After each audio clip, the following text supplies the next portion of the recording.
Hello and welcome to History Through Question.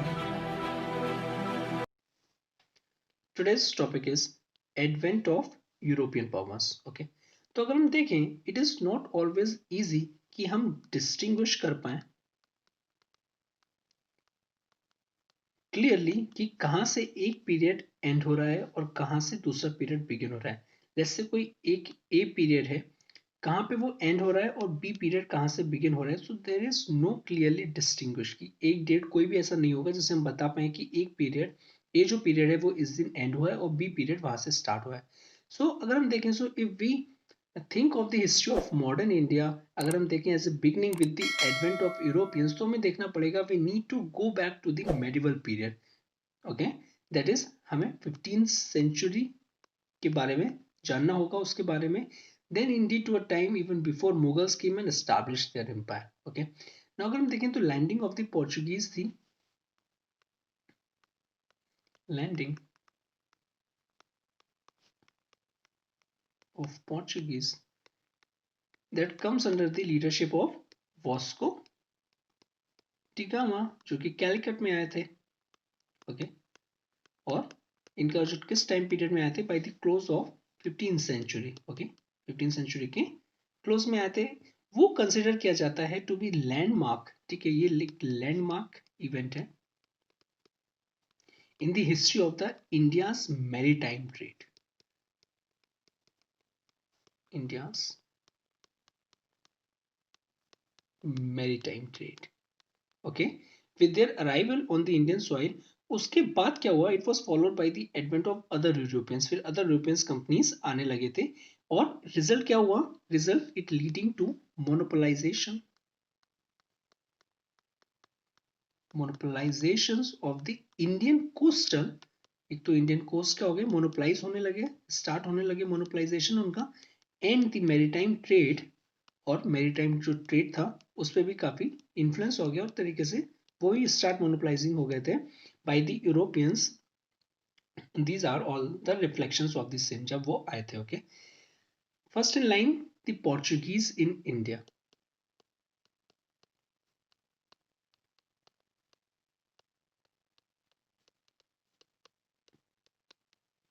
सो अब ये what was the reason why the Portuguese were the first to enter in India, it is because उनका जो quest था ना, they quest for the discovery of sea route to India. वो काफी चाहते थे कि वो डिस्कवरी करें एक सी रूट जो कि उनको इंडिया तक लेकर जाए। ओके, अब इसका रीजन क्या है। Look, after the decline of Roman Empire, जब रोमन एम्पायर का डिक्लाइन हो गया, और वो हुआ था इन दी 7th सेंचुरी, तो व्हाट विल हैपन, जो अरब्स थे उन्होंने स्टैब्लिश कर लिया था अपना डोमिनेशन। और ये डोमिनेशन कहां पे स्टैब्लिश कर लिया था, इन इजिप्ट एंड पर्शिया। इस रीजन पे उन्होंने अपना डोमिनेशन स्टैब्लिश कर लिया था। अगर फिर ड्यू टू दिस रीजन जो डायरेक्ट कॉन्टेक्ट था ना between the Europe and India declined हो गए थे। सो एज अ रिजल्ट जो डायरेक्ट कॉन्टेक्ट थे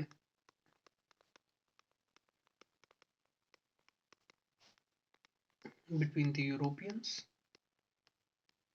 एंड इंडियंस, वो काफी डाउन टर्न हो गया था, डिक्लाइन हो गए थे। एंड फूड इजिली एक्सेसिबिलिटी नहीं थी जो इंडियन कमोडिटीज की, जो उस टाइम बहुत ज्यादा डिमांड थी। अब जब आपके डायरेक्ट कंटेंट डिक्लाइन हो जाएंगे तो जो इंडिया से रिलेटेड कमोडिटीज आती थी उसका भी आपके पास इजी एसेसिबिलिटी नहीं हो पाएगी। अब ये कमोडिटीज कौन कौन सी थी उस टाइम, सच एज स्पाइसेस हो गया, कैरिकोज हो गया, सिल्क हो गया, एंड वेरियस प्रीशियस स्टोन्स, जो कि ग्रेटली डिमांड थी। अब ये जब ऑब्वियसली जब डिमांड मेट नहीं हो पाएगा तो अल्टीमेटली ये ट्रेड रिलेशंस को भी इंपैक्ट करेगा। फिर हम देखें 1453 में व्हाट विल हैपन, जो कॉन्स्टेंटिनोपल था, Constantinople it fell to the Ottoman Turks. अब वो ऑटोमन टर्क्स के हाथ में आ गया था। नाउ अब क्या हुआ था यहाँ पे, उसके बाद जो भी मर्केंडाइज था ना from India went to the European markets, अब थ्रू किसके जाने लगा, वो जाने लगा अरब मुस्लिम्स के थ्रू। तो ये एज ए मीडिएटर्स की तरह एक्ट करने लगे, अरब मुस्लिम ठीक है, intermediaries. Now next is the Red Sea trade route जो था ना वो एक स्टेट मोनोपोली बन गया था। दैट इज जो रेड सी ट्रेड रूट था जहां से पहले सारा का सारा ट्रेड मोस्टली कैरी फॉरवर्ड होता था, अब वो क्या बन गया था, वो एक स्टेट मोनोपोली बन गया था, फ्रॉम विच जो इस्लामिक रूलर्स थे ना उन्होंने ट्रेमेंडस रेवेन्यू इसे गेन किया। इस्लामिक जो स्टेट्स थे और जो इस्लामिक रूलर्स थे उन्होंने इससे ट्रेमेंडस रेवेन्यू गेन किया। नाउ ये जो लैंड रूट था ना to India were also control by the Arabs, और ये पूरा का पूरा लैंड रूट कौन कंट्रोल कर रहा है, वो भी अरब्स कर रहे थे। नाउ सी ट्रेड भी और लैंड रूट्स भी दोनों अरब्स कर रहे हैं, तो अब आप टोटली डिपेंडेंट हो उनकी मर्जी पे, ठीक है ना, वो जितना रेवेन्यू चाहे आपको देना पड़ेगा। सो इन दिस सिचुएशन जो यूरोपियंस थे उनके पास कोई भी अदर ऑप्शन नहीं बचा था, तो उन्होंने करता था कि अगर हमें डायरेक्ट ट्रेड करना है और हमें जो कमोडिटीज हैं वो चाहिए हैं, तो we ultimately need to find a direct sea route to India, ताकि हम ये जो मिडल मैन हैं और जो इंटरमीडियरीज हैं ना इनको पास करते हुए हम इंडिया से डायरेक्ट ट्रेड कर पाए, जो कि हमारे लिए बेनिफिशियल है और इंडिया के लिए भी, बिकॉज वहां से जो कमोडिटीज आ रही है उसमें भी हमें टैक्स देना पड़ रहा है इंटरमीडियरीज की तरह, मीडिएटरी की तरह, और जो हमें यहाँ से भेज रहे हैं हम उनको भी।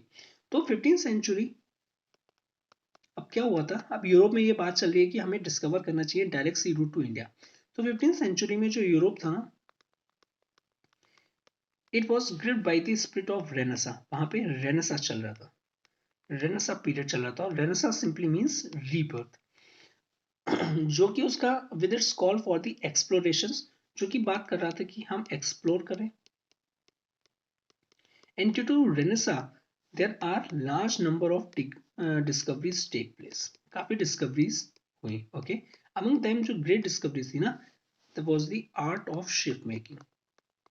अगर आपको डायरेक्ट सी ट्रेड रूट चाहिए है तो अल्टीमेटली आपको ऐसे शिप्स चाहिए होंगे, बड़े शिप्स चाहिए होंगे जो कि ज़्यादा से ज़्यादा कमोडिटीज और मैन को कैरी कर पाए और ट्रेड के लिए सफिशिएंट हो, ठीक है। प्रॉपर नेविगेशन आपको चाहिए होगा, और यही चीज दोनों की दोनों चीजों ने played an important role in navigation.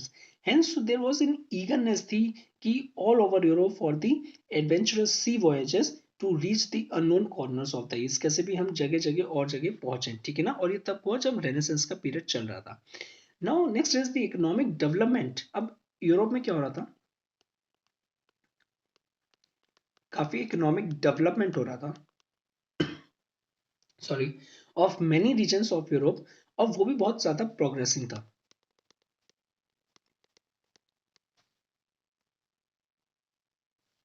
वो भी बहुत ज्यादा प्रोग्रेसिंग था, okay. Now as a result what will happen, now ये जो इकोनॉमिक डेवलपमेंट हो रहा था ये फर्दर ग्रेजुअली इंक्रीज हो रहा था with the expansion of land under cultivation, जैसे जैसे उनके यहाँ कल्टीवेशन इंक्रीज हो रहा था ना उन्होंने क्या किया था, इंट्रोड्यूस भी कर रहे थे new improve plug, scientific crop management भी करने लगे थे वो, सच एज क्रॉप रोटेशन हो गया, increase supply of meat which they call for the spices for cooking as well as for preservation.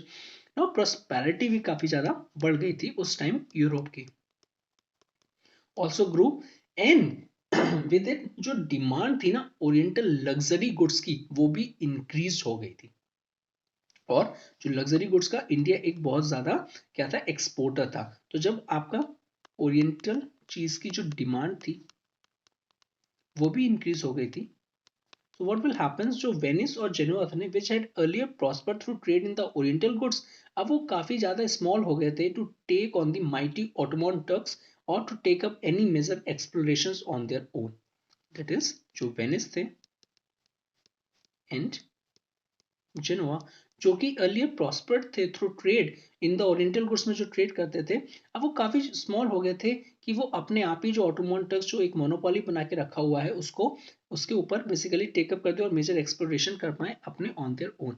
Now historians are also observed,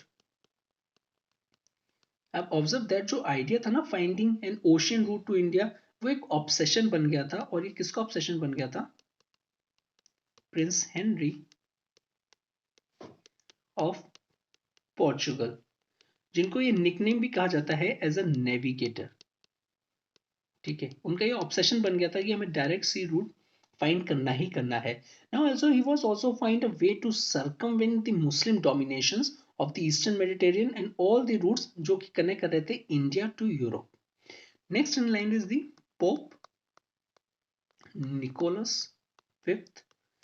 उन्होंने क्या किया? They gave Prince Henry a bull in 1454 conferring on him the right to navigate. उन्होंने basically एक क्या कहते हैं, एक legitimacy provide कर दी 1454 में प्रिंस हेनरी को कि yes you have right to navigate the sea to the distinct shores of the orient, that is she to the distinct shores of the orient. More specifically कि India से आगे भी as far as India. Okay ना. Now ये क्या था? It is an attempt to fight Islamic influences. अब इन्होंने क्या किया था? तो इनका अल्टीमेटली ऑब्जेक्टिव भी क्या था कि ये फाइट कर पाए जो कि इस्लामिक इन्फ्लुएंस और इस्लामिक जो मोनोपोली उन्होंने बना ली थी ट्रेड में इन्फ्लुएंस.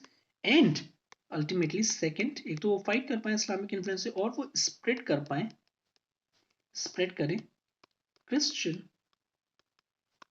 फेथ को भी. ओके, क्रिश्चियन फेथ को भी. हाउएवर हम देखें जो प्रिंस हेनरी थे ना वो डाई हो गए थे before his dream became an reality. Next is अब आ गया 1497. अब व्हाट विल हैपन? एक ट्रीटी हुआ और जो ट्रीटी का नाम था ट्रीटी ऑफ टोर्डेसिलास और ये हुआ था साइंड 1494 में. नाउ द रूलर्स ऑफ पोर्चुगल्स, अब क्या हुआ इसके थ्रू? जो रूलर्स थे ना पोर्चुगल के और जो स्पेन के, उन्होंने डिवाइड कर लिया था द नॉन क्रिश्चियन वर्ल्ड को. सो इस ट्रीटी के थ्रू डिवीजन कर लिया था उन्होंने अपने आप में नॉन क्रिश्चियन वर्ल्ड का.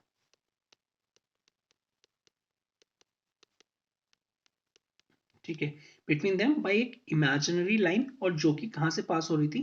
जो कि एटलांटिक ओशियन से पास हो रही थी. Okay, now some 1300 miles to be very specific west of the Cape Verde islands.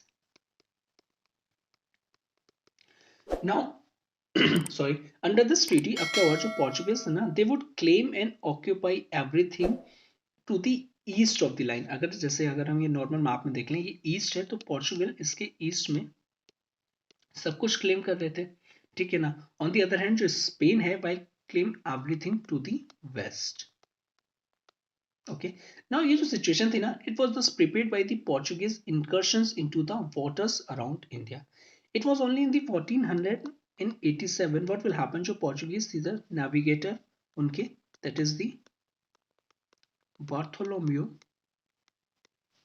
DISE, वो गए थे और basically they round the Cape of Good Hope in Africa और उन्होंने सेल किया था up to the eastern coast तक sail किया था. So he was well convinced that जो long sought after sea route to the India था ना हैज बीन फाउंड. उन्हें लग रहा था कि उन्होंने वो रूट जो है वो प्रॉपर तरीके से फाउंड कर लिया है. But it was only 10 years later that an expeditions of the Portuguese set out of the India in 1497 में पहुंचा and arrived in India slightly less than the 11th month times और वो पहुंचा 1498 में. 11 मंथ लगे थे उसको पहुंचने में. तो अल्टीमेटली फर्स्ट जो शिप आया था तो 1419 में आया था.